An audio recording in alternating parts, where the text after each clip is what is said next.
Halo teman semua, nama aku Daniel dan di video kali ini kita akan kembali membahas seputar Bitcoin. Kalau misalnya teman-teman ikutin pergerakan harga Bitcoin, beberapa saat yang lalu kan Bitcoin sempat crash, sempat jatuh, dan harganya itu menjadi sangat rendah, sekitar 79.000 sekian. Nah, aku yakin di saat itu udah mulai banyak teman-teman yang panik, bahkan udah banyak yang bertanya, apakah perlu jual Bitcoin atau enggak. Tapi beberapa saat yang lalu, tiba-tiba ada satu tweet dari Donald Trump yang bahkan bisa mengubah market ya, arah market langsung bisa berbeda banget. Pada akhirnya market seperti itu sulit banget untuk dibaca. Donald Trump ada bilang, US crypto reserve will elevate this critical industry after years of corrupt attacks by the Biden administration, which is why my executive order on digital assets directed the presidential working group to move forward on a crypto strategic reserve. That include, nih ya, jadi mereka mau bikin crypto strategic reserve yang include XRP, Solana, dan ada itu Cardano. I'll make sure the US is the crypto capital of the world. We are making America great again. Nah, tapi pada saat ini di tweet, banyak teman-teman di luar sana yang berasumsi, waduh, kenapa disebutinnya cuma XRP, Solana, dan nggak ada Bitcoin sama Ethereum. Sampai terakhir Donald Trump bilang lagi, post lagi, dia bilang, and obviously Bitcoin and Ethereum as other valuable cryptocurrencies will be at the heart of the reserve. I also love Bitcoin and Ethereum. Nah, karena satu tweet ini, market bisa langsung naik dan kembali lagi. Bitcoin pun ke harga yang cukup tinggi lagi di angka 90 ribuan seperti ranging awalnya. Dan nggak cuma ini, bahkan ada satu berita lumayan bullish lagi, yaitu Presiden Trump to host first ever White House Crypto Summit on March 7. Jadi pada saat ini video ini dipost, harusnya mungkin dekat-dekat 7 March itu bakal diadakan Crypto Summit di White House ya, man. Dari sini aja teman-teman bisa lihat bahwa Trump itu sangat pro terhadap kripto ini. Dan dia mau bikin crypto capital of the world adalah Amerika. Dan setelah beberapa news yang bullish ini, Bitcoin langsung got candle ya, man. Tiba-tiba naik 10.000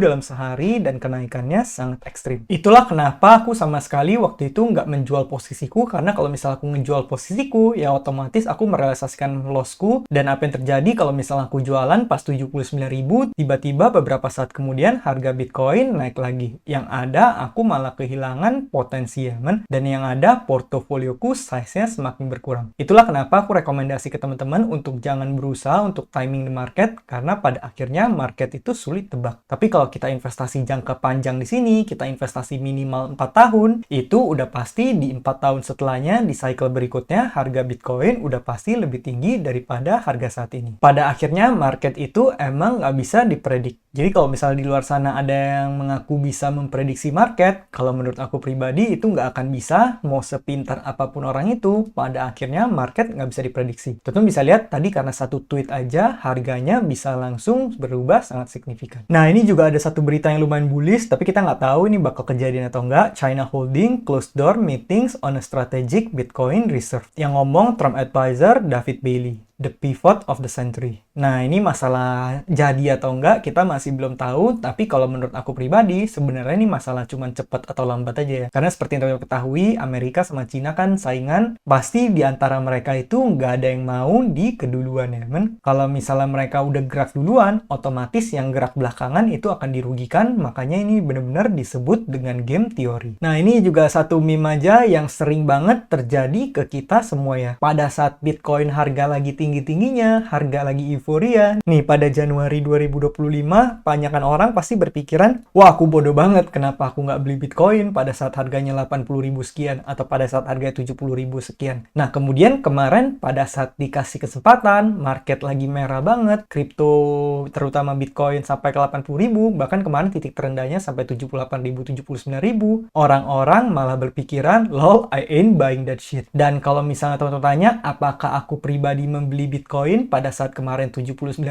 aku pribadi, aku nambah posisiku. Seperti yang udah aku bilang, kalau misalnya harga Bitcoin itu lagi turun, itu adalah kesempatan untuk aku bisa mengakumulasikan lebih banyak Bitcoin. Karena kenapa? Karena aku udah ngerti ini asetnya itu apa, aku udah suka aset ini, aku udah tahu story di balik Bitcoin, sehingga pada saat aset yang aku suka ini harganya turun, ya bagi aku pribadi itu adalah diskon, dan artinya aku bisa menambah posisiku di Bitcoin. Tapi kalau misalnya aku lihat dari subscriber subscriber-subscriberku, kemarin aku sempat tanya dan bikin polling apa yang kamu lakukan pada saat market merah. Dan seperti yang aku udah cukup expect, kebanyakan dari kalian ya juga nggak menjual Bitcoin, malah nge-hold doang ataupun menambah posisinya. Jadi menurut aku pribadi, sebenarnya apa yang teman-teman lakukan itu semua udah bagus banget. Tapi ada sekian belas persen kalau nggak salah, atau 10% itu yang ngejual Bitcoinnya. Nah, kalau misal kamu jual seperti itu, ya pada akhirnya nanti kamu bisa merealisasikan loss kamu dan akhirnya malah portofolionya berkurang dan nanti pertumbuhannya jadi nggak maksimal. Jadi psikologi kita harusnya terbalik pada saat market harganya lagi merah, market lagi turun, ya otomatis sebenarnya itu kesempatan kita untuk membeli. Kemudian kita jualnya ya pada saat euforia. Kalau misalnya teman-teman pengen ngejual posisi kalian. Nah, ini juga ada salah satu intermezzo aja, no coiner. Kalau misalnya orang yang nggak megang koin, pasti mereka berharap please go down. Kemudian kalau new coiner, orang yang baru mulai membeli Bitcoin, pasti dia pengen cepat-cepat mendapatkan profit, pengen cepat-cepat harga Bitcoin naik, please go up. Tapi kalau misalnya orang yang udah Bitcoiner sejati, dia nggak takut harganya turun, dia nggak takut harganya naik, bahkan kalau bisa, kalau misalnya Bitcoin harganya lagi turun, dia akan berharap kalau bisa di bawahnya itu lebih lama lagi. Please stay low until I get my next paycheck. Karena kenapa dia berharap harganya tetap rendah? Ya karena supaya dia bisa membeli dan mengakumulasikan lebih banyak Bitcoin dengan harga yang lebih murah. Aku pribadi, aku udah di posisi seperti yang bawah ini, dimana menurut aku pribadi, ya kalau bisa Bitcoin naiknya mungkin jangan naik signifikan dulu, supaya apa? Supaya kita bisa menambah posisi kita, sampai kita nanti udah posisinya udah banyak, baru Bitcoin naik, dan akhirnya kita bisa mendapatkan profit ya. Nah, ini juga hal yang menarik banget pada saat market lagi merah kemarin, market lagi pada ketakutan, fear dan greed index saja udah menunjukkan fear yang sangat luar biasa. Michael Saylor tetap menjadi pengingat buat kita semua, bahkan beliau suruh kita untuk bertahan.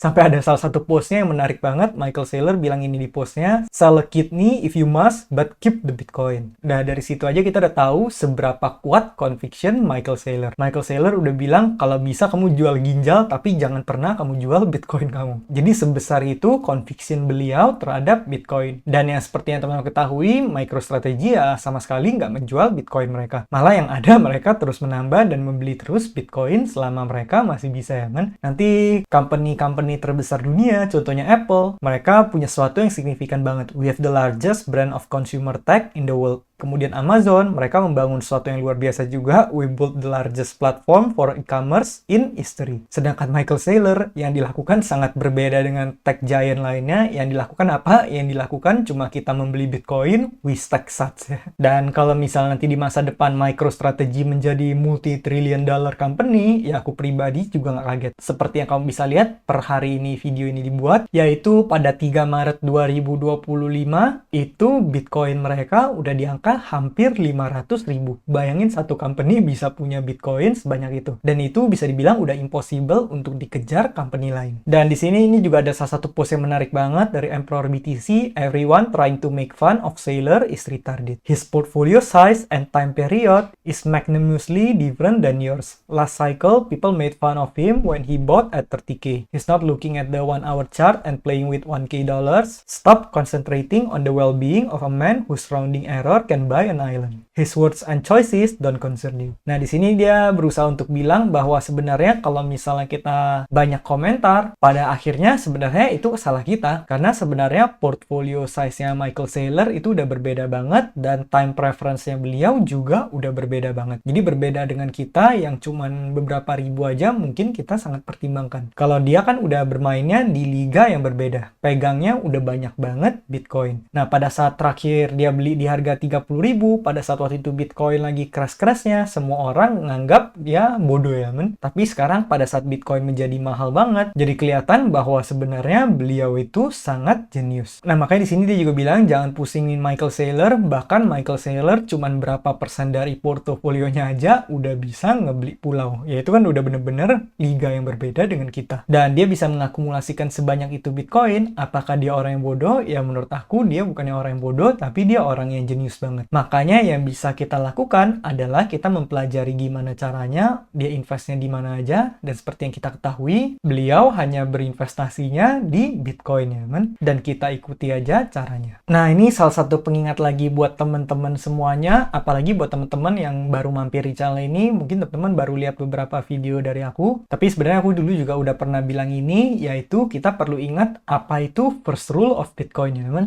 The first rule of Bitcoin is you never sell your Bitcoin. Makanya pada saat kemarin Bitcoin udah harganya jatuh, apa yang aku lakukan? Aku tidak menjual Bitcoinku sama sekali. Yang aku lakukan, aku menyerok dan membeli lebih banyak Bitcoin. Jadi di sini pada akhirnya goal kita semua adalah untuk mengakumulasikan sebanyak mungkin Bitcoin dan kita jualnya pada nanti saat Bitcoin udah menjadi sangat mahal. Atau kalau perlu, kita nggak perlu jual dan kita wariskan ke generasi setelah kita nanti ya men. Pasti nanti harga Bitcoin udah mustahil dan bahkan di masa depan orang untuk punya satu Bitcoin aja itu udah impossible banget. Nah, berikutnya sebagai penutup aja nih beberapa prediksi untuk harga Bitcoin di tahun 2025 dari Vaneck 180.000, Standard Chartered 200.000, Tim Draper 250.000, Tom Lee 250.000, Robert Kiyosaki 350.000, dan Chamath Palihapitiya 500.000. Dan pada akhirnya ya kita nggak bisa tahu harga Bitcoin bakal mencapai berapa. Bahkan Michael Saylor aja udah prediksi harganya bisa menjadi jutaan dolar di tahun 2030-an ya kan. Nah, teman-teman juga boleh tulis kolom komentar kira-kira menurut kamu berapa all time high yang bisa dicapai Bitcoin pada tahun 2025 ini ya. Nah, mungkin sekian aja pembahasan kita pada video kali ini. Bagi teman-teman yang baru mampir ke channel ini, kemudian kamu pengen belajar lebih lanjut seputar Bitcoin, kamu boleh cek playlist Bitcoin yang ada di channel ini. Kemudian bagi kamu yang pengen mulai investasi, boleh menggunakan kode referral yang udah aku tulis di kolom deskripsi supaya kamu dapat bonus. Nah, mungkin sekian aja video pada kali ini. Semoga video ini bermanfaat dan akhir kata jangan lupa untuk selalu